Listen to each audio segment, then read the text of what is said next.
বিসমিল্লাহ। আমরা ভিডিওতে দেখব তাপ ইঞ্জিন, তাপগতিবিদ্যার সবচেয়ে সোজা টপিক এবং যে টপিকে সবচেয়ে বেশি প্রশ্ন আসে। আচ্ছা, তাপ ইঞ্জিন আগে কি কি থাকে একটু আমরা জিনিসটা খেয়াল করি। তাপ ইঞ্জিন হচ্ছে তোমার এই ইঞ্জিনে একটা কার্যকরী পদার্থ থাকবে। আমরা কান্ন ইঞ্জিনে দেখছিলাম যে কান্ন ইঞ্জিনেও একটা কার্যকরী পদার্থ বা কার্যকরী বস্তু থাকতো, যেটা ছিল আমাদের আদর্শ গ্যাস। ঠিক তেমনি তাপ ইঞ্জিনেও একটা কার্যকরী পদার্থ থাকবে। তাপ ইঞ্জিন আমার নানা রকম হতে পারে। আমার সেটা বাষ্প ইঞ্জিন হতে পারে, সেটা আমার পেট্রোল ইঞ্জিন হতে পারে, সেটা আমার ডিজেল ইঞ্জিন হতে পারে। যদি বাষ্প ইঞ্জিন হয় তাহলে আমার কার্যকরী পদার্থ বাষ্প, পেট্রোল ইঞ্জিন হলে আমার কার্যকরী পদার্থ হচ্ছে পেট্রোল, আর ডিজেল ইঞ্জিন হলে আমার কার্যকরী পদার্থ হচ্ছে ডিজেল। তাপ ইঞ্জিনে একটা তাপ উৎস থাকবে যার তাপমাত্রা থাকবে T1, একটা তাপ গ্রাহক থাকবে যার তাপমাত্রা হবে T2, এবং T1 সবসময় T2 থেকে বড় হবে। কেন T1 T2 থেকে বড় হবে সেটাও আমরা দেখব। আগে দেখি আমরা তাপ ইঞ্জিন কি। আমরা তাপগতিবিদ্যার দ্বিতীয় সূত্রেই দেখছিলাম যে তোমার তাপশক্তি থেকে যে আমরা যান্ত্রিক শক্তি পাবো, মানে কাজ আদায় করে নিব, তাপশক্তি থেকে যে আমরা কাজ আদায় করব, এটার জন্য আমাদের কোনো একটা ব্যবস্থার দরকার হয়। ঠিক আছে, কোনো এক ধরনের ব্যবস্থা ছাড়া আমরা এটা করতে পারি না, কোনো এক ধরনের সিস্টেম বা ব্যবস্থা ছাড়া আমরা এটা করতে পারি না। তো যে সিস্টেম বা যে ব্যবস্থাটা তোমার তাপশক্তিকে তোমার কি যান্ত্রিক শক্তি মানে কাজে রূপান্তরিত করে, সেটাই হচ্ছে তোমার কি তাপ ইঞ্জিন। তো এখানে পুরো এই যে এতটুকুর মধ্যে যা কিছু বলা হয়েছে আমি সেটাই একটু তোমাকে সংক্ষেপে বলতেছি, একটু খেয়াল করো। আমি প্রথমেই বললাম এটা হচ্ছে আমার তাপ ইঞ্জিন। তাপ ইঞ্জিনে একটা তোমার তাপ উৎস থাকবে, একটা তোমার তাপ গ্রাহক থাকবে, এবং তাপ উৎসের তাপমাত্রাটা তাপ গ্রাহকের তাপমাত্রা থেকে বেশি হবে। সেজন্য দেখো এখানে তাপ উৎসের তাপমাত্রাটা হবে T1 আর তাপ গ্রাহকের তাপমাত্রাটা হবে T2। তো যেটা বলতেছিলাম, তাপ উৎসের তাপমাত্রা বেশি হওয়ার কারণে এখানে দেখো উচ্চ উষ্ণতার লিখছে, উষ্ণতা যে কথা তাপমাত্রাও একই কথা, এখানে নিম্ন উষ্ণতার লিখছে। আচ্ছা, এখন কি হয়, মানে তাপ ইঞ্জিনে কী ঘটে? একেবারেই সিম্পল জিনিস। সেটা ঘটে কি, আমার যে এই যে কার্যকরী পদার্থটা থাকে, যেটা এক এক ইঞ্জিনে এক একটা কার্যকরী পদার্থ আমরা ধরলাম আমার এই যে কার্যকরী পদার্থটা প্রথমে এই যেটা তাপ উৎস থাকে, তাপ উৎস থেকে একটা তাপ গ্রহণ করবে। ঠিক আছে, কি বললাম, কার্যকরী পদার্থটা এই যে তাপ উৎস থেকে তোমার কি তাপ গ্রহণ করলো। তো কার্যকরী পদার্থ তাপ উৎস থেকে তাপ গ্রহণ করার পর সে কি করবে, সেই তাপের কিছু পরিমাণ অংশ কাজে পরিণত করবে। সেই তাপের সম্পূর্ণ অংশ সে কখনো কাজে পরিণত করতে পারবে না, কারণ আমরা তাপগতিবিদ্যার দ্বিতীয় সূত্রেই দেখছি যে আমাদের সম্পূর্ণ তাপটুকুকে আমরা কখনোই সম্পূর্ণ কাজে পরিণত করতে পারি না। তার মধ্যে কিছু পরিমাণ তাপ কি হয়, অপচয় হয়, নাহলে পরিবেশে ফিরে যায় বা অন্য কোনো মাধ্যমে চলে যায়। তো কি করলো, কার্যকরী পদার্থ এসে এই তাপ উৎস থেকে তাপ গ্রহণ করলো, সেই তাপের কিছু অংশ সে কাজে পরিণত করছে এবং বাকি অংশ সে ছেড়ে দিবে। তাহলে এখন খেয়াল করো, তোমার কার্যকরী পদার্থ তাপ উৎস থেকে যে তাপটা গ্রহণ করছে সেটাকে আমরা ধরলাম Q1। সে এই Q1 তাপের কিছু সে কাজে পরিণত করছে এবং বাকি তোমার কি করলো, ছেড়ে দিছে কোথায়, ওই যে যেটা তোমার লো টেম্পারেচারের তাপ গ্রাহক ছিল সেখানে সে ছেড়ে দিছে। কি পরিমাণ তাপ ছেড়ে দিছে, Q2 পরিমাণ। আবারও বলি, তোমার কার্যকরী পদার্থটা তাপ উৎস থেকে Q1 পরিমাণ তাপ গ্রহণ করছে। Q1 পরিমাণ তাপ গ্রহণ করে ওই তাপের কিছু অংশ দিয়ে সে কাজ করছে, মানে ওই তাপের কিছু অংশকে সে কাজে পরিণত করছে। তো বাকি যতটুকু অংশ রয়ে গেছে সেই অংশটা সে তাপ গ্রাহকে বর্জন করে দিছে। ওই যে বাকি অংশটা হচ্ছে আমার কি Q2, মানে Q1-এর মধ্যে যে অংশটা সে কাজে রূপান্তর করতে পারে নাই। একটু আগে বললাম আমরা তাপের পুরো অংশটুকু সে কাজে রূপান্তর করতে পারবে না, কিছু অংশ বাকি থেকে যাবে। ওই যে অংশটাকে সে কাজে রূপান্তর করতে পারে নাই, যে অংশটা বাকি থেকে গেছে সেটা হচ্ছে Q2। এই Q2 অংশটা সে কি করবে, ওই যে যেটা তোমার লো টেম্পারেচারের তাপ গ্রাহক ছিল সেখানে সে ছেড়ে দিবে। তাহলে আমার কি পরিমাণ কাজটা তাহলে হয়েছে, মানে ও কি পরিমাণ তাপশক্তিকে সে কাজে পরিণত করছে, Q1 মাইনাস Q2 পরিমাণ তাপশক্তিকে সে কাজে পরিণত করছে। তুমি নর্মালি চিন্তা করো, তোমাকে আমি ধরো সে ওই তাপ উৎস থেকে Q1 পরিমাণ তাপ গ্রহণ করলো, এই Q1 পরিমাণ তাপ গ্রহণ করে সে তোমার এই তাপের কিছু অংশকে সে কাজে পরিণত করলো, বাকি কিছু অংশ সে ছেড়ে দিল। কি পরিমাণ ছেড়ে দিছে? Q2 পরিমাণ। তাহলে Q1 থেকে সে Q2 পরিমাণ ছেড়ে দিছে, তাহলে বাকি যা থাকতেছে সেটাইকে সে কাজে পরিণত করছে। তাহলে বাকি থাকতেছে কত? Q1 থেকে আমি যদি Q2 মাইনাস করি তাহলে আমি বাকিটা পাবো, মানে যেটাকে সে কাজে পরিণত করছে। এটাই হচ্ছে তোমার কি তাপ ইঞ্জিনের মূল নীতিটা। আমি আবারও বলি, তোমার যে তাপ ইঞ্জিনে যে কার্যকরী পদার্থটা রাখবো সেটা তাপ উৎস থেকে Q1 পরিমাণ তাপ গ্রহণ করবে। গ্রহণ করার পর ওই তাপের কিছু অংশ সে কাজে পরিণত করবে, বাকি অংশটা সে তাপ গ্রাহকের মধ্যে ছেড়ে দিবে। কেন বাকি অংশটা সে ছেড়ে দিবে? যেহেতু সে পুরো অংশটুকু মানে পুরো তাপটুকুকে কখনোই সে সম্পূর্ণরূপে কাজে রূপান্তর করতে পারবে না, কিছু অংশ থেকে যাবে। ওই যে কিছু অংশটা থেকে যাচ্ছে, তাপের যে কিছু অংশটা থেকে যাচ্ছে সেই কিছু অংশটা সে তাপ গ্রাহকে ছেড়ে দিবে, যেটাকে আমরা ধরছি Q2। তার মানে সে কাজে পরিণত করছে কতটুকু অংশ? Q1 থেকে সে Q2 পরিমাণ ছেড়ে দিছে, তাহলে সে কাজে পরিণত করছে কত? যেটা বাকি থাকে সেটাই দিয়ে সে কাজ করছে। তাহলে কাজ করছে কতটুকু বাকি থাকে? Q1 minus Q2। এটাই হচ্ছে তোমার কাজের পরিমাণ, মানে এইটুকু অংশটাই সে কি করবে? কাজ করবে। আশা করি বুঝছ। এবং তোমার এই তাপ উৎসের তাপমাত্রা থাকবে T1 এবং তাপগ্রাহকের তাপমাত্রা থাকবে T2। এখন বলি কেন T1 T2 থেকে বেশি হবে। খেয়াল করো, আমরা তাপগতিবিদ্যার দ্বিতীয় সূত্রতে পড়ছি যে তাপ সবসময় একটা কি হাই টেম্পারেচারের বস্তু থেকে লো টেম্পারেচারের বস্তুর দিকে যাবে। তাহলে এই যে দেখো তোমার তাপটা যে আসতেছে, যে ও Q1 গ্রহণ করে তার কিছু অংশ সে কাজে পরিণত করলো, বাকি অংশ মানে Q2টা সে ছেড়ে দিছে। তাহলে দেখো তাপের প্রবাহটা কোন দিক থেকে কোন দিকে হচ্ছে? উচ্চ থেকে তোমার নিম্নের দিকে। আমার যদি তোমার হাই টেম্পারেচারে না হতো, উঠ থেকে মানে T1 যদি T2 থেকে বেশি না হতো, তাহলে তো এদিক থেকে এদিকে তাপের প্রবাহটা হতো না।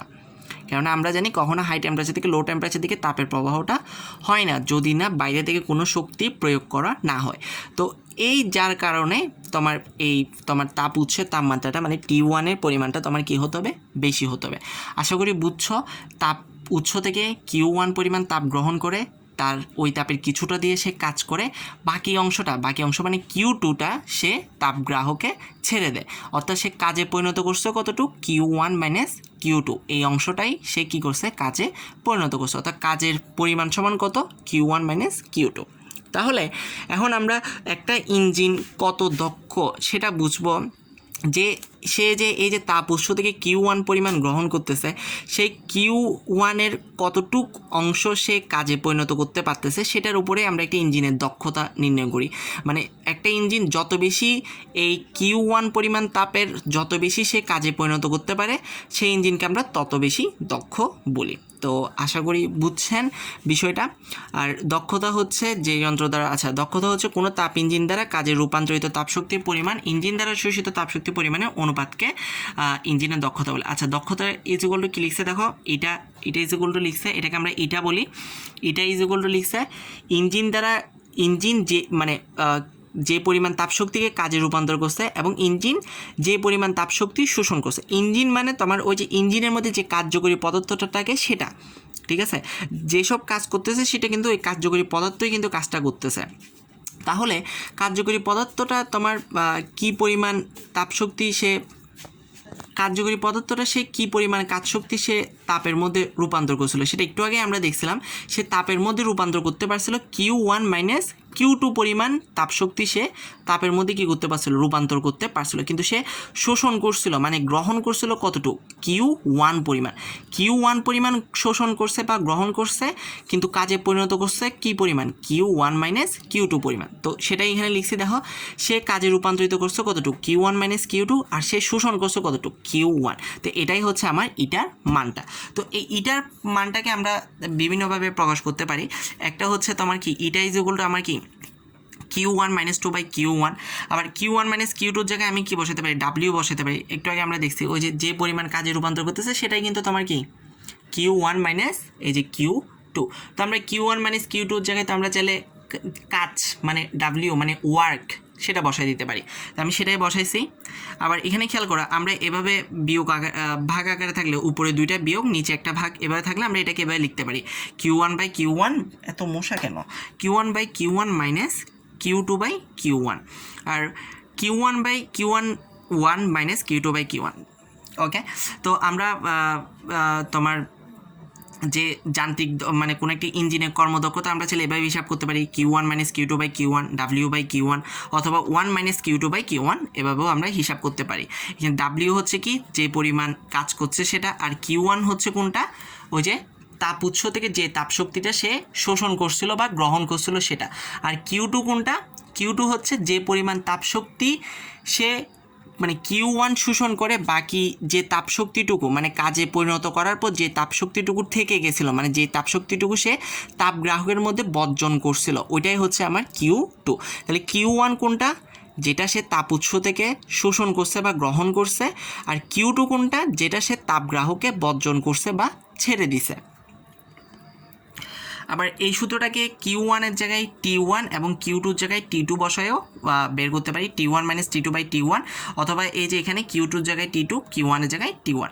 আর আমার T1টা কি, T1 হচ্ছে আমার তাপ উৎসের তাপমাত্রা, আর আমার T2টা কি তাপগ্রাহকের তাপমাত্রা। তো অনেক সময় পরীক্ষায় বলে দিবে না যে এটা তাপ উৎসের তাপমাত্রা না তাপগ্রাহকের তাপমাত্রা, তখন কীভাবে বুঝবো, তখন বুঝবো হচ্ছে ওই যে আমি একটু আগে বললাম যে আমার T1 সবসময় কী হবে, T2 থেকে বড় হবে। কেন T1 T2 থেকে বড় হবে, কেননা T1 T2 থেকে বড় না হলে তো তাপ তো এদিকে ফ্লো হবে না, এদিকে প্রবাহ হবে না, হাই টেম্পারেচার থেকে লো টেম্পারেচার দিকে তাপ প্রবাহিত হয়, এভাবে তাপটা প্রবাহিত হবে না, যার কারণে T1 অবশ্যই T2 থেকে কি হতে হবে, বড় হতে হবে। তো পরীক্ষার মধ্যে যদি আলাদা করে বলে দেওয়া না থাকে যে এটা তাপ উৎসের তাপমাত্রা, এটা তাপগ্রাহকের তাপমাত্রা, তাহলে আমরা যে তাপমাত্রাটা বড় সেটাকে তাপ উৎসের তাপমাত্রা ধরে নিব, যে তাপমাত্রাটা ছোট সেটাকে আমরা তাপগ্রাহকের তাপমাত্রা ধরে নিব। তো এইটাই ছিল তোমার তাপ ইঞ্জিনের নিয়ে কথাবার্তা, এবং তোমার তাপ ইঞ্জিনের এসব মূলনীতি পরীক্ষায় অত এটা আসাচ্ছে তোমার তাপ ইঞ্জিনের দক্ষতা দিয়ে অঙ্কগুলাই তোমার সবচেয়ে বেশি আসে। ঠিক আছে, তো আমরা অঙ্ক দেখব মেনলি। তো মূলনীতিটা ইজি, একেবারে ইজি, তো 3-4 বার করে বলছি, তাও না বুঝলে আমি আবারও বুঝিয়ে দিব, সমস্যা নেই। আচ্ছা, আমরা একটু সূত্রগুলো আবার একটু খেয়াল করি। তুমি একটা ইঞ্জিনের দক্ষতাকে বিভিন্নভাবে নির্ণয় করতে পারো। তোমার যদি তাপ উৎস থেকে যে তাপটা গ্রহণ করতেছে মানে Q1 এবং তাপগ্রাহকে যে তাপটা বর্জন করতেছে Q2 সেটা জানা থাকে, তাহলে তুমি এভাবে বসায়ও ইটার মান নির্ণয় করতে পারো, এভাবে বসায়ও তুমি ইটার মান নির্ণয় করতে পারো। আবার তোমার যদি তাপ উৎসের তাপমাত্রাটা জানা থাকে T1 এবং তাপগ্রাহকের তাপমাত্রাটা জানা থাকে, তাহলে তুমি এভাবে বসাই ইটা মানে কর্মদক্ষতা নির্ণয় করতে পারো, এভাবে নির্ণয় করতে পারো। আবার তোমার যদি কি পরিমাণ কাজ করছে মানে ইঞ্জিনটা কি পরিমাণ কাজ করছে মানে W মানে বলতে গেলে তোমার Q1 - Q2, তো ধরো কোনো কারণে Q2 দেয় নাই, মানে তোমার কি পরিমাণ সে তাপ বর্জন করছে সেটা দেয় নাই, শুধু কাজের মানটা দেওয়া আছে যে এত জুল পরিমাণ কাজ করছে আর এত জুল পরিমাণ তাপশক্তি তাপ উৎস থেকে গ্রহণ করছে। ঠিক আছে, তো তাপ উৎস থেকে যেটা গ্রহণ করে সেটা হচ্ছে Q1, আর যে পরিমাণ কাজ করে সেটা হচ্ছে W। তাহলে আমি এটা দিয়েও কী করতে পারি, কর্মদক্ষতা বের করতে পারি। এখন আমরা এই যে এই কথাগুলো আমি এখানে বললাম, এগুলোই তোমার এই যে এখান থেকে শুরু করে তোমার এই যে ইঞ্জিনের দক্ষতা নিয়ে তোমার এই এতটুকুর মধ্যে এইসব কথাগুলো বলা আছে। আচ্ছা, এরপরে যা কিছু আছে যে এখানে, তারপর তোমার এখানে দেন হচ্ছে এই যে এগুলা যেগুলো আছে, তারপর পরে হচ্ছে তোমার এই যে এতটুকু মানে অঙ্কের আগ পর্যন্ত যেসব আছে এগুলো হচ্ছে, এগুলো বলা হয়েছে তোমার একটা কান্নো ইঞ্জিনের দক্ষতা কেন 100% হওয়া সম্ভব না, বা একটা কান্নো ইঞ্জিনের দক্ষতা 100% হলে কি হবে সেটা দেখাইছে। তো আমরা আগের ভিডিওতে দেখছিলাম, আমরা কান্নো ইঞ্জিন যখন পড়ছিলাম তখনই আমরা দেখছিলাম কান্নো ইঞ্জিন হচ্ছে তোমার কি একটা কাল্পনিক ইঞ্জিন, যে ইঞ্জিনের কর্মদক্ষতা হচ্ছে কি তোমার 100% বা 100% যে কথা সেটা আমরা দেখছিলাম, 100% যে কথা 1ও একই কথা। তো কান্নো ইঞ্জিনের দক্ষতা হচ্ছে 100% বা 1, সেটা আমরা আগের দেখছিলাম। তো এখন আমরা এটাই দেখব যে একটা ইঞ্জিনের দক্ষতা কেন 100% হওয়া সম্ভব না, কেন কান্নো ইঞ্জিনের দক্ষতা যেটা সাদি কান্নো যেটা ডিজাইন করে গেছিলো কোনো দুষ্ত্রুটিমুক্ত ইঞ্জিন যেটা, সেটা কেন বাস্তব পক্ষে সম্ভব নয় সেটাই আমরা এখন দেখব।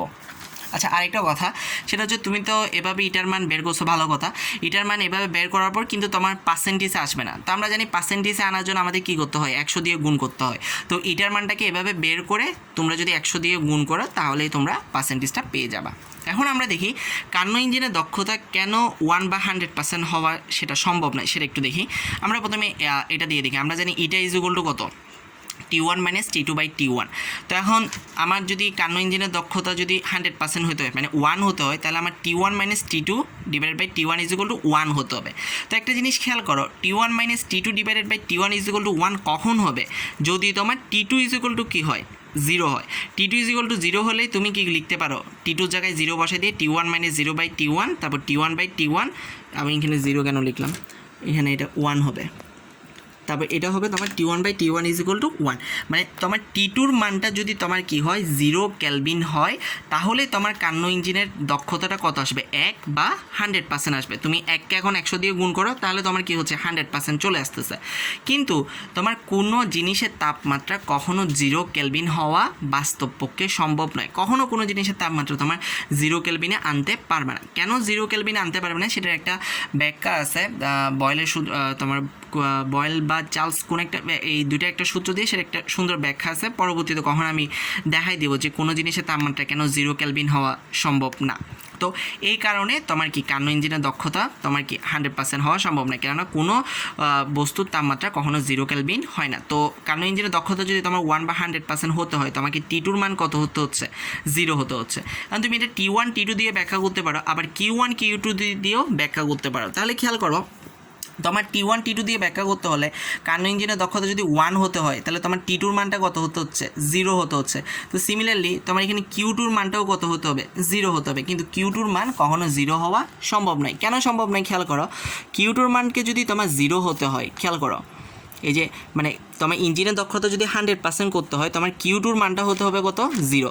Q2র মান 0 হওয়া মানে তোমার ইঞ্জিনের কার্যকরী পদার্থ তাপ উৎস থেকে তাপ গ্রহণ করে কোনো তাপই সে কী করবে না, বর্জন করবে না। অর্থাৎ সে যতটুক তাপ গ্রহণ করছে ততটুক তাপই সে কী করবে, কাজে পরিণত করে ফেলবে, কোনো তাপই সে বর্জন করবে না। Q2 ইজ ইকুয়াল টু 0 হওয়ার মানে হচ্ছে এটা।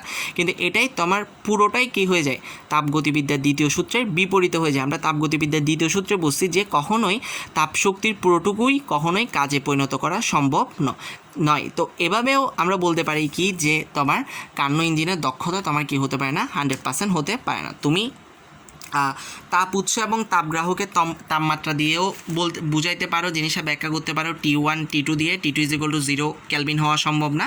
আবার তুমি কী পরিমাণ তাপ গ্রহণ করতেছে এবং কী পরিমাণ তাপ বর্জন করতেছে, মানে Q1 Q2 দিয়েও বিষয়টা ব্যাখ্যা করতে পারো। Q2 ইজ ইকুয়াল টু কখনো তোমার কী হওয়া সম্ভব না, 0 হওয়া সম্ভব না। কখনোই তোমার একেবারে তাপ বর্জন করবে না, এমন কখনো হবে না। সেটা তাপগতিবিদ্যার দ্বিতীয় সূত্রে কী হয়ে যায়, বিপরীত হয়ে যায়। আচ্ছা, আমরা এখন আরেকটা জিনিস খেয়াল করব। এটা নর্মালি একটু চিন্তা করো, মানে ধরছি যে জাস্ট সাপোজ, আবার এমন না যে এটা 7 হতে হলে যে এটা 5 হতে হবে, এটা 4 হতে হবে, এমন কোনো কথা না। আমি জাস্ট ধরছি, ধরো T1 তো সবসময় বড় হবে, ধরলাম T1 is equal two 7, T2 is equal two 5। তাহলে আমি এটা ইজ ইকুয়াল টু কত পাবো, T1 minus T2 by T1, 7 minus 5 by 7 is equal to 0.28। আমি এটার মান পাইছি 0.28। আমি যদি পার্সেন্টেজে নিই, তাহলে 0.28কে 100 দিয়ে গুণ করলে কত হয়, 28। আমি সেটা পার্সেন্টেজে পাইয়ে গেলাম। আমি এখন ধরো T2র মান 5 থেকে 1 কমাইলাম। T1 এর মান ঠিক থাকলো, T2র মানটাকে কমাইলাম, 5 থেকে 1 কমাই সেটাকে আমি 4 করলাম। তাহলে তোমার এটা ইজ ইকুয়াল টু কত হয়, 7 minus 4 by 7 is equal to 0.42। আবার 100 দিয়ে গুণ করলে পার্সেন্টেজ নিলাম। T2র মান আমি আরও 1 কমাইলাম, T1 এর মান ঠিক থাকলো, তাহলে এটার মান থাকতেছে 0.57। তাহলে এখান থেকে একটা জিনিস খেয়াল করো, আমি T2র মানটা যত কমাচ্ছি, দেখো এটা 5 ছিল, 5 থেকে 4 হয়েছে, 4 থেকে 3 হয়েছে, T2র মানটা আমি যত কমাচ্ছি আমার কর্মদক্ষতা তত বৃদ্ধি পাচ্ছে। প্রথমে ছিল 28%, তারপর হয়েছে সেটা 42%, তারপর হয়েছে সেটা 57%। অর্থাৎ এখান থেকে আমরা বলতে পারবো কি, T2 এর মান যত কমবে এটা মানে তোমার কর্মদক্ষতা তত বাড়বে। তাহলে অনেক সময় পরীক্ষায় আসতে পারে অনুধাবনমূলক প্রশ্নে যে একটা ইঞ্জিনের কর্মদক্ষতা বেশি হওয়ার সত্যটা কী। তো একটা ইঞ্জিনের কর্মদক্ষতা বেশি হওয়া সত্ত্বেও হচ্ছে তোমার T2 এর মান কম হতে হবে। T2 এর মান কম হওয়া মানে তোমার এই যে তাপগ্রাহকের তাপমাত্রাটা তোমার কি হতে হবে, কম হতে হবে। যেটার তাপমাত্রা তোমার লো টেম্পারেচার হয়, যেটা তাপমাত্রা এটার থেকে কম হয়, তো এটা কি হতে হবে, তোমার তাপগ্রাহকের তাপমাত্রা যত কম হবে এটা এর মানে কর্মদক্ষতা তত বেশি হবে। আচ্ছা, আমরা এটা এর মান বৃদ্ধি করার আরেকভাবে ব্যাখ্যা করতে পারি, সেটা একটু জিনিস খেয়াল করো। এই যে এখানে T1 মাইনাস T2 কত ছিল, 7 মাইনাস 5 ইজ ইকুয়াল টু 2। এখানে T1 মাইনাস T2 কত ছিল, 7 মাইনাস 4 ইজ ইকুয়াল টু 3। এখানে T1 মাইনাস T2 কত ছিল, 7 মাইনাস 3 = 4। তাহলে একটা জিনিস খেয়াল করো, তাহলে আমরা এভাবে বলতে পারি, দেখো T1 - T2 এর মানটা যত বাড়তেছে, প্রথমে T1 - T2 এর মান ছিল কত 2, পরে হয়েছে সেটা 3, পরে হয়েছে সেটা 4। তাহলে আমরা এটাও বলতে পারি যে T1 - T2 এর মান যত বাড়বে এটার পরিমাণও তত বৃদ্ধি পাবে। তাহলে এটা আমরা দুইভাবে বলতে পারি, একটা হচ্ছে তোমার তাপ গ্রাহকের, তাহলে আমরা বলতে পারি কি যে গ্রাহকের তাপমাত্রা যত কম হবে কর্মদক্ষতা তত বাড়বে, অথবা আমরা এটা বলতে পারি T1 - T2 মানে কি তাপ উৎস ও তাপ গ্রাহকের তাপমাত্রার পার্থক্য। T1 হচ্ছে তাপ উৎসের তাপমাত্রা, T2 হচ্ছে তাপ গ্রাহকের তাপমাত্রা। তো T1 - T2 মানে কি তাপ উৎস ও তাপ গ্রাহকের তাপমাত্রার পার্থক্য। তাহলে আমরা বলতে পারি T1 - T2 মানে উৎস ও তাপ গ্রাহকের তাপমাত্রার পার্থক্যটা যত বৃদ্ধি পাবে আমার কর্মদক্ষতাও তত বৃদ্ধি পাবে। আচ্ছা, এখন আবার আমরা ওই কার্নো ইঞ্জিনের কর্মদক্ষতায় ফিরে আসি। আমরা যেটা সাদি কার্নো যেটা ডিজাইন করে গেছিলো সেটা কেন সম্ভব নয়, সেটা আমরা দুইটা কারণ দেখছিলাম। একটা হচ্ছে কি আমার কার্নো ইঞ্জিনের জন্য মানে আমার কর্মদক্ষতা যদি 100% হতে হয় তাহলে আমার T2 মান 0 হতে হবে। তো কোনো জিনিসের তাপমাত্রা 0 কেলভিন সম্ভব হয় না, যা অসম্ভব। আবার Q2 মান আমার কি হতে হবে 0 হতে হবে, যেটাও অসম্ভব। যেটা আমি দেখাইলাম যে Q2 মান 0 হওয়া সম্ভব না, কেননা Q2 মান 0 হওয়ার মানে কি সে কোনো তাপই বর্জন করবে না, যেটা আমার তাপগতিবিদ্যার দ্বিতীয় সূত্রকে সমর্থন করে না, যার কারণে এটার কারণেও আমার কি সেটা সম্ভব নয়। আরও একটা কারণ আছে, একটু খেয়াল করি, সেটা হচ্ছে দেখো এটা = কত T1 - T2/T1। তো আমার যদি এটার মান যদি 1 আসতে হয় মানে 100% আসতে হয়, তাহলে আমার T1 - T2কে অবশ্যই কি হতে হবে T1 এর সমান হতে হবে। খেয়াল করো T1 - T2 মানটা যদি আমার T1 এর সমান হয় তাহলে তো মানে আমি যদি T1 - T2 = কি বলতে পারি T1 বলতে পারি, তাহলে তো আমি কি পাই এই লাইন থেকে কি পাই, এই লাইন থেকে T1 - T2 জায়গায় আমি T1 বসাই দিই, নিচে T1 বসাই দিই, = কত হবে আসবে 1 আসবে। কিন্তু T1 - T2 মান কখনোই T1 এর সমান হওয়া সম্ভব না। কেন হওয়া সম্ভব না? কেননা T1 সবসময় কি T2 থেকে বড়, T1 সবসময় T2 থেকে বড়, অর্থাৎ T1 - T2 এর মানটাও সবসময় কি T1 থেকে বড়, T1 এর থেকে বড় হবে। এটাও হয়তো এখন মাথায় ঘাপলা লাগতে পারে, একটু বুঝিয়ে দিই। যেমন ধরো 10 এবং এটা হচ্ছে তোমার 8, 10 তোমার কার থেকে বড় 8 থেকে বড়, তাহলে 10 থেকে 8 মাইনাস করলে কত হয় 2। এই 10 থেকে 8 এটার থেকেও কি 10 বড় হবে না, বুঝতে পারছি? তো এই 10টাকে এখন তুমি T1 ধরে নাও, 8কে তুমি T2 ধরে নাও, তাহলেই হলো, ঠিক আছে? তো T1 সবসময় T1 - T2 থেকে বড়, T1 কখনো T1 - T2 সমান হতে পারে না। এই জন্য তোমার কি কর্মদক্ষতার মান কখনো 1 বা 100% হওয়া সম্ভব নয়। এই ছিল তোমার তাপ ইঞ্জিন নিয়ে মানে মূলনীতি বা থিওরিটিক্যাল কথাবার্তা। এখন আমরা অঙ্কে চলে আসবো। অঙ্ক সব কিছুই হচ্ছে তোমার এই যে এই সূত্রগুলো নিয়ে তুমি কী পরিমাণ তাপ গ্রহণ করতেছে বা কী পরিমাণ তাপ বর্জন করতেছে সেটা জানলে অঙ্ক করতে পারবা। তুমি তাপ উৎস এবং তাপ গ্রাহকের তাপমাত্রা জানলেও অঙ্ক করতে পারবা। আবার তুমি কী পরিমাণ তাপ শোষণ করতেছে এবং কী পরিমাণ কাজ করছে সেটা জানলেও তুমি অঙ্কটা করতে পারবা। তো আমরা এখন তোমার বইয়ের উদাহরণগুলো দেখব। উদাহরণগুলো দেখার পর এই 7টা বাড়ির কাজ তুমি ট্রাই করবা। আচ্ছা, উদাহরণগুলো এখন আমরা একটু দেখি।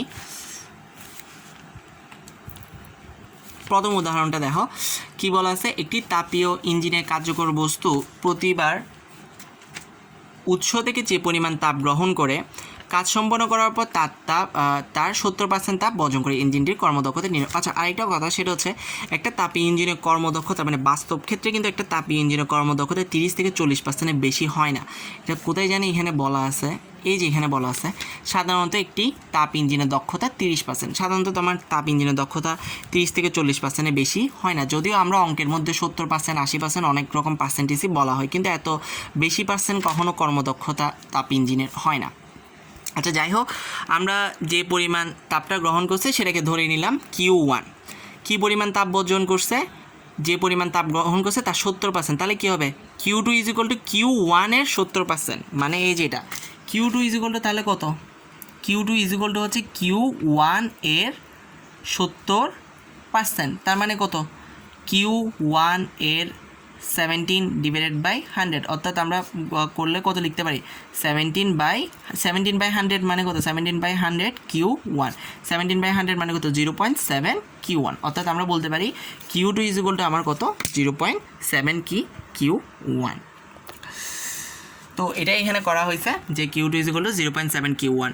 এখন তোমার কর্মদক্ষতা বের করতে হবে, সূত্র বসাই দাও, তাহলে হয়ে গেল এটা = Q1 - Q2 / Q1 × 100%। 100% মানে হচ্ছে 100 দিয়ে গুণ, আর কিছু না। এটা তুমি ওই যে পার্সেন্টেজ এসব এত ভেজাল চিন্তা করার দরকার নেই। 100 মানে পার্সেন্টেজে নিচ্ছ মানে তুমি 100 দিয়ে গুণ করতেছো, ঠিক আছে। Q1 এর জায়গায় Q1 বসালাম, Q2 জায়গায় 0.7 Q1 বসালাম। এটা Q1 থেকে 0.7 Q1 মাইনাস করলে কত? ওই যে ওই দিনই দেখালাম, Q1 থেকে 0.7 Q1 মাইনাস করা মানে কি 1 থেকে 0.7 মাইনাস করা। তো 1 থেকে 0.7 মাইনাস করলে হয় 0.3। Q1 কাটা, 0.3কে 100 দিয়ে গুণ করলে 30%। ওকে, এরপরটা দেখো, একটা তাপ ইঞ্জিনের কার্যকর বস্তু 400 কেলভিন তাপমাত্রার উৎস থেকে, তার মানে তাপমাত্রার উৎস থেকে, তার মানে 400 T1 দেওয়া আছে, T1 হচ্ছে 400 কেলভিন। আচ্ছা, 840 জুল তাপ গ্রহণ করে, তার মানে Q1 দেওয়া আছে 840 জুল। শীতল আধারে 630 জুল তাপ বর্জন করে, তার মানে Q2 দেওয়া আছে। আমরা একটু আগে জানছি যে যেই তাপটা গ্রহণ করবে সেটা হচ্ছে Q1 এবং যে তাপটা বর্জন করবে সেটা হচ্ছে Q2। ইঞ্জিনের দক্ষতা এবং শীতল আধারের তাপমাত্রা নির্ণয় করে। শীতল আধার মানে কোনটা? যেটার টেম্পারেচার কম, মানে তোমার কি তাপগ্রাহকের তাপমাত্রা নির্ণয় করতে বলছে, মানে T2 তাপমাত্রা নির্ণয় করতে বলছে।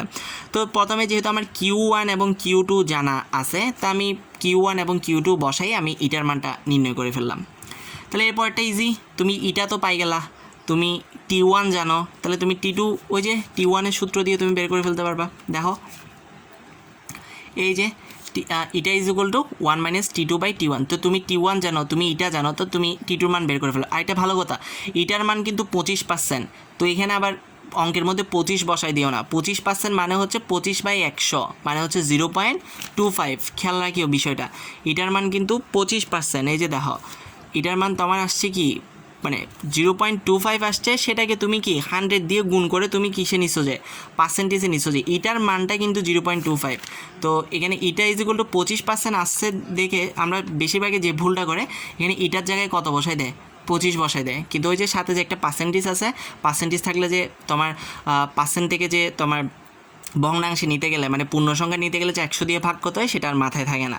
তো তুমি যদি পূর্ণ সংখ্যা থেকে পার্সেন্টেজে নিতে যাও, 100 দিয়ে গুণ করবা।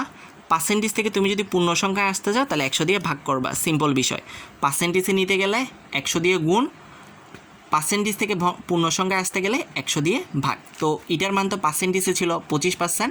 তো 25% তো আমি বসাই দিতে পারবো না, পার্সেন্টেজটাকে আমার দূর করতে হবে, মানে পূর্ণ সংখ্যা আনতে হবে, যার কারণে আমি 100 দিয়ে ভাগ করছি। বিষয়টা খেয়াল রাখবা, অন্যগুলোতে আর বলতেছি না। এটার মান যদি তোমার দেওয়া থাকে, যেমন এটার মান এখানে দেখো 50% দেওয়া আছে এই অঙ্কে, 50% দেওয়া থাকলে সেটাকে অবশ্যই তোমার কি পূর্ণ সংখ্যায় নিয়ে আসতে হবে, অর্থাৎ 50কে 100 দিয়ে ভাগ করে সেটা তোমার পূর্ণ সংখ্যায় নিয়ে আসতে হবে। তো এভাবে আমরা এটা করলাম।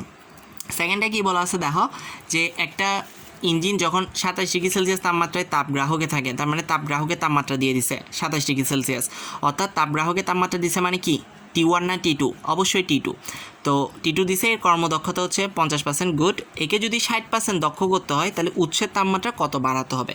তো আমরা প্রথম ক্ষেত্রে আগে উৎসের তাপমাত্রাটা বের করি। প্রথম ক্ষেত্রে আমার T2 দেওয়া আছে, আমরা ডিগ্রি সেলসিয়াসে নিলে ওটাকে অবশ্যই কেলভিনে নিব। এইটার মান দেওয়া আছে 50%, ওই যে পার্সেন্টেজ থেকে পূর্ণ সংখ্যায় নিছি 100 দিয়ে ভাগ করে। তো প্রথম ক্ষেত্রে আমরা T1 এর মানটা বের করলাম, 600 কেলভিন আসছে। এখন হচ্ছে দেখো, এরপর আমার যদি 60% দক্ষ করতে হয়, উৎসের তাপমাত্রা কত বাড়াতে হবে? তার মানে আমার কিসের তাপমাত্রা বাড়ানোর কথা বলছে? উৎসের তাপমাত্রা বাড়ানোর কথা বলছে। তার মানে আমার তাপগ্রাহকের তাপমাত্রাটা ঠিকই আছে, মানে T2 মানটা, এই যে T2 মানটা তোমার ঠিকই আছে, তোমাকে বাড়াইতে বলতেছে কি উৎসের তাপমাত্রা। তার মানে তোমাকে আবার কি করতে হবে, T1টা নির্ণয় করতে হবে। তো আবার আমি T1টা নির্ণয় করলাম, ওই যে সেম, ইটার মান কত এখন 60%, ইটার মান 60% বসাইলাম। আমার T2 মান তো চেঞ্জ হবে না, T2 মান 300 বসাইলাম। T1টা আমি আবার নির্ণয় করলাম। দেখা যাচ্ছে 60% করতে হলে আমার T1কে কত রাখতে হবে, 750 কেলভিন, অর্থাৎ আমাকে বাড়াইতে হবে কত, 750 - 600 কেলভিন। এখন তুমি বলতে পারো এটাকে ডিগ্রি সেলসিয়াসে কেন নিলাম না? ওই যে সেম জিনিস কালকে দেখাইছিলাম, তাপমাত্রার পরিবর্তন কেলভিন স্কেলে যা ডিগ্রি সেলসিয়াসেও তা। তো তুমি যদি এটা সেলসিয়াসেও নিতা, তাহলেও তোমার কত আসতো, 150 ডিগ্রি সেলসিয়াসই আসতো। কেননা ওইটা ওই দিন বললাম যে তুমি এখান থেকে যে 273টাকে মাইনাস করবা, এখান থেকেও কিন্তু সেই 273টাকে তোমার কী করতে হবে, মাইনাস করতে হবে। বাপরে, গলার পানি শুকিয়ে যাচ্ছে। আচ্ছা, এখানে খেয়াল করো একটু, এটাতে খেয়াল করো, এখানে কী কী দেওয়া আছে, 27 ডিগ্রি সেলসিয়াস এবং 160 ডিগ্রি সেলসিয়াস তাপমাত্রা দ্বয়ের মধ্যে কার্যরত একটি কান্ন ইঞ্জিন। আচ্ছা, এখানে খেয়াল করো কোনটা তাপ উৎসের তাপমাত্রা, কোনটা তাপগ্রাহকের তাপমাত্রা, সেটা কিন্তু বলা হয় নাই। তো আমি একটু আগে বললাম যে তোমার যদি এরকম বলে না দেয়, তাহলে যেটা বড় সেটা হচ্ছে তাপ উৎসের তাপমাত্রা, মানে T1 ইজিকল হবে 160 ডিগ্রি সেলসিয়াস আর T2 ইজিকল হবে 127 ডিগ্রি সেলসিয়াস। যেটা ছোট সেটা তাপ উৎসের তাপমাত্রা। তা আমি T1 T2 জানি, আমাকে কর্মদক্ষতা বের করতে বলছে। কর্মদক্ষতা যে কথা, দক্ষতাও একই কথা, কনফিউশন হওয়ার দরকার নেই। তাই প্রথমে T1 T2 দিয়ে আমি কর্মদক্ষতা বের করে ফেললাম।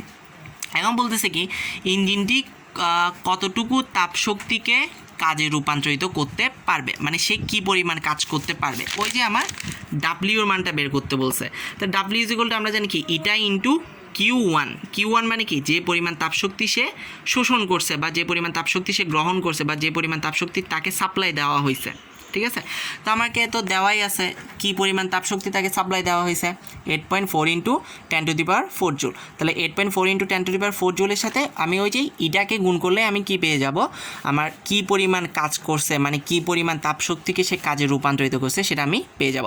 আবারও ইটা ইজিকল টু এখানে 30.7% বসাই দিও না, মানে বরাবর 30.7 বসাই দিও না। পার্সেন্টেজ থেকে যখন হিসাব করবা তখন সেটাকে পূর্ণ সংখ্যায় নিতে হবে, মানে 30.7কে 100 দিয়ে ভাগ করে সেটাকে পূর্ণ সংখ্যায় নিতে হবে।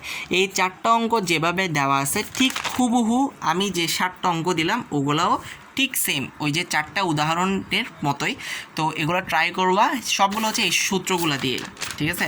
এই সূত্রগুলো দিয়ে তুমি কোনটা কি জানলেই তুমি হয়ে যাচ্ছে। তো আশা করি পারবা, না পারলেও ঘাবড়ানোর দরকার নেই, করে দিব, ঠিক আছে। এই ভিডিও এতটুকু থাকলো, ওকে, আল্লাহ হাফেজ।